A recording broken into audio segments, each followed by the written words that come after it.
আসামে বিজেপি জোটের দখলে 11টি আসন নিশ্চিহ্ন এআইইউডিএফ। রাকিবুলের কাছে পরাস্ত আজমল।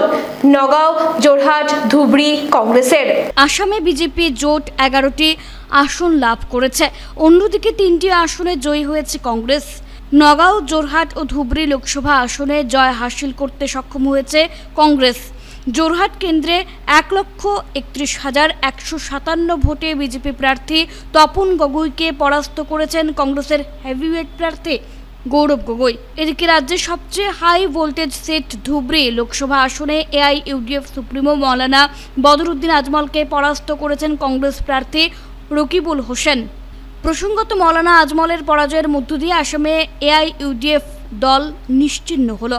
এদিকে বরাক উপত্যকার 2টি আসন বিজেপির ঝুড়িতে গেছে। শিলচরের দলের প্রার্থী পরিমল শুক্লবৈদ্য তার প্রতিদ্বন্দ্বী কংগ্রেসের সূর্যকান্ত সরকারকে 2,61,458টি ভোটে পরাজিত করেছেন। এদিকে করিমগঞ্জ আসনে হাড্ডাহাড্ডি লড়াই শেষে জয়ী হয়েছেন বিজেপি প্রার্থী কৃপানাথ মালা।